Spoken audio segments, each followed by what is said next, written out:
Good evening. This is Rahul Magan here as a Group Chief Executive Officer, Treasury Consulting, and also a venture capitalist. As we speak, Treasury Consulting Group is a multinational headquartered group based out India, Singapore, and Hong Kong. More importantly, we do have offices in three parts of the globe, and we operate our own proprietary hedge fund. So we are a hedge fund, and we are proud to say this because unlike any other hedge fund in the world, we not raised any capital.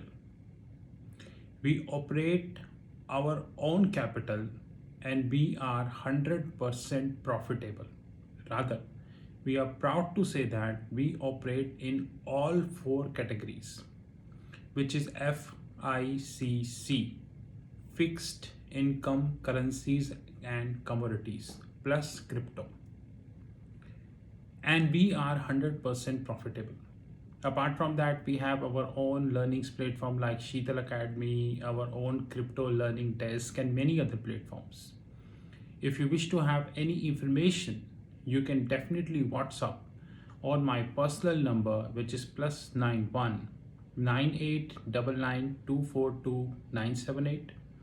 Alternatively, you can WhatsApp on my back office, which is +91 9818485155.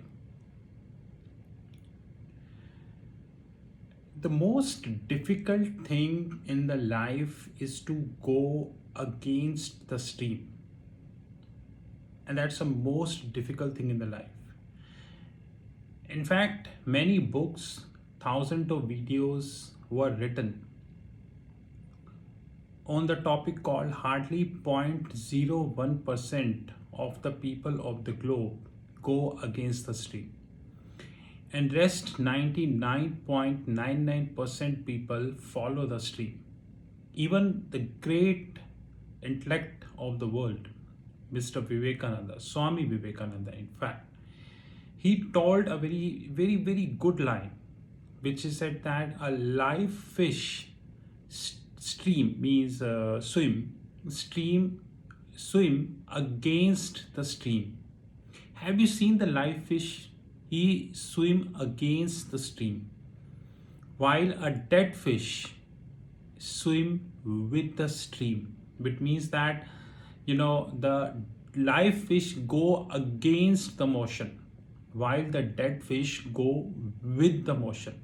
So what is the difference that live fish go against the motion and dead fish go with the motion?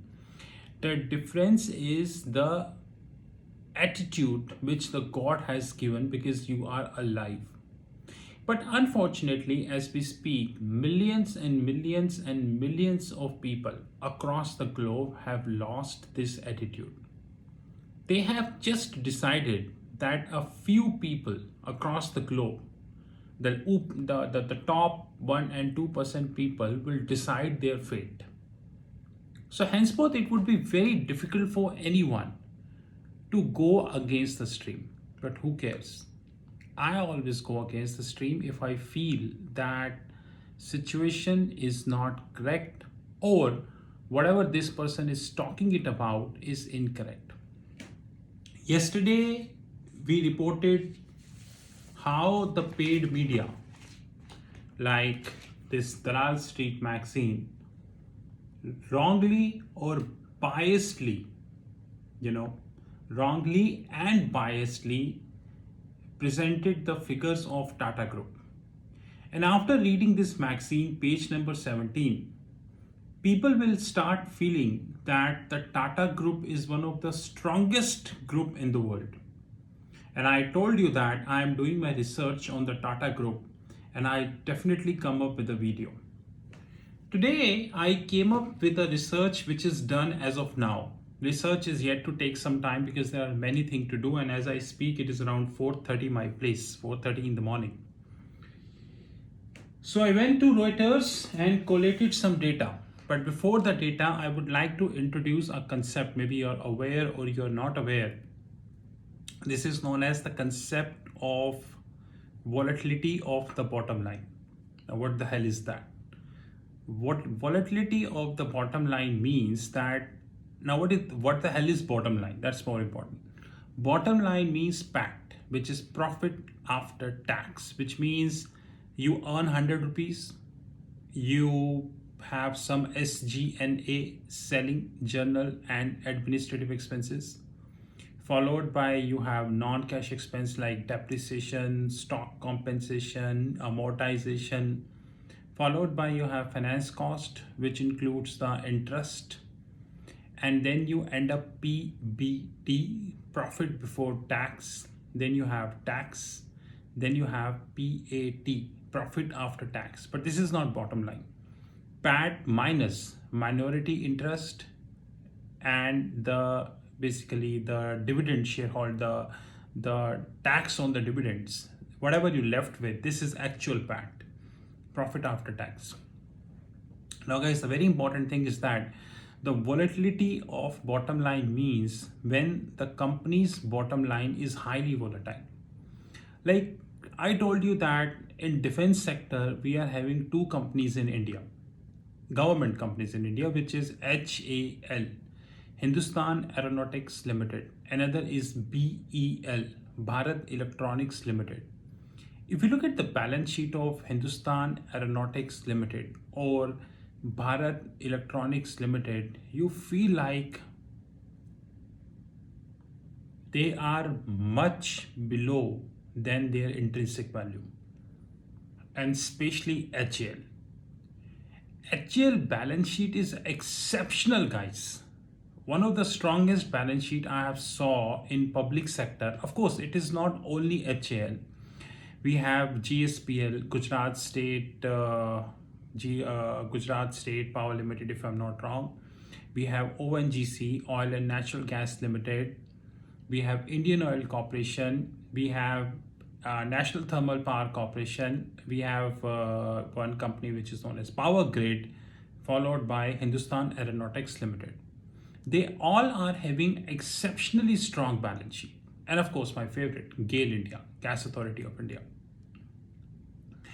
But guys, if you look at their balance sheet, it's like GAIL, Power Finance Corporation, Power Grid, ONGC, I would say when I'm talking Hindustan Aeronautics Limited, and all these good companies, you will feel that they have consistent profit and rising. So there is a detailed methodology of volatility of bottom line. So in short, I cannot explain everything. It is subject to consulting, but in short, it means that the bottom line has to be positive and it has to rise. It has many more indicators, so I'm just giving you a short explanation. Today I went to two stocks. One is known as the Tata Steel and one is known as the Tata Motors. Do you know that as of financial year 21, March 21, Tata Steel having a debt of 88,500 crores. Small amount, 88,000 crore is nothing. Tata Motors is having around 1,42,000 crores. If I add both, I end up 2,30,000 crores. Small amount. Two companies, Tata Motors and Tata Steel, have 2,30,000 crores worth of debt. If I add Tata Power, I have 46,800 crores, which means near about 270 or 280, you can say. If I add Tata Consumer, I have 1,700 crores. If I have Tata Chemicals, I have 7,000 crores. Now, which precisely means that if I add 5 companies of Tata, which is Tata Steel, Tata Motors, Tata Power, Tata Consumer and Tata Chemicals, the total is around 2,90,000 crores. Around you can say 2,90,000 crores. Do you know how much 2,90,000 crores in dollar terms? 1 billion is around 7,400 crores.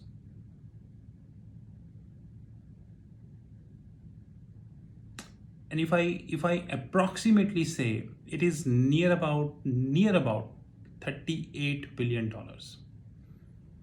Only 5 companies of Tata Steel, Tata Motors, Tata Power, Tata Consumer, and Tata Chemicals have 2,90,000 crores worth of debt, which is near about 38 billion US dollars. And I have 23 more companies to cover. And after 23 companies, I will cover the Tata Sons. God knows, maybe the cumulative debt of all Tata companies plus the Tata Sons may be more than 6 lakh crores. But I cannot comment on that right now because I don't have figures, so I'm waiting for it. And when you look at this magazine, Dalal Street, you will not feel what I'm telling you. Because the article on Tata, which is on page number 17, this article even not talking about the debt. Anyways, the one more important thing to cover in this, which is, have you seen the volatility of the Tata Steel balance sheet? Let me tell you. In 2000, okay, let me start on a yearly basis. March 2010, minus 2,000 crore loss. March 2011, 9,000 crore profit. March 2012, 5,390 crore profit. March 2013, 7,000 crore loss.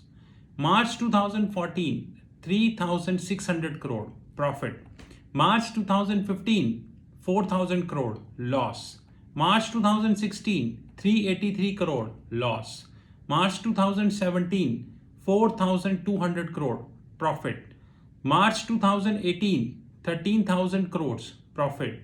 March 2019, 10,000 crore profit. March 2020, 1,500 crores profit. March 2021, 7,500 crore profit. I just give you a hint how to compute the volatility of the bottom line. Just take these bottom line figures and take the debt of Tata Steel, which is around 88,000 crores. And then take the interest component. Do you know how much is the interest component, guys? The interest component is, if I just tell you the last 3 years of interest component, last 3 years, which is financial year 19, financial year 20, and financial year 21. So I repeat, I'm telling you financial year 19, financial year 20, financial year 21. The public figures are 7,600 crores.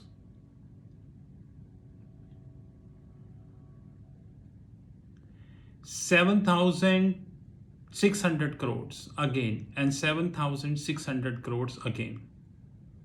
So what does that mean, guys? What does that mean?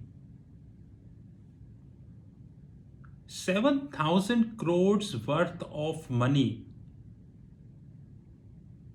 on an average in the last 3 years.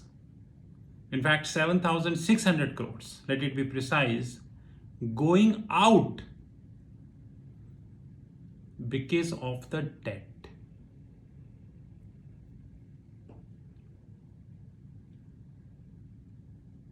Even the 10th failed person in the world can say and confirm this in turn creates volatility in the bottom line. I have not yet included the steel prices. I have not yet included the volatility of the steel prices and any more things. Just the interest cost.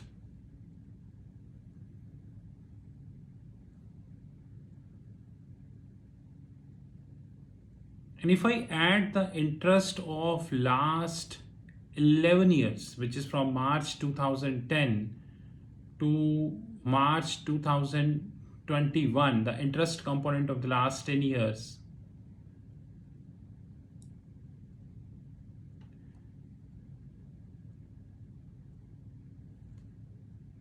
I cannot give you the figures actually, because if I give you the figures, you won't trust. So guys, next time when you select any stock, just note the volatility of the bottom line.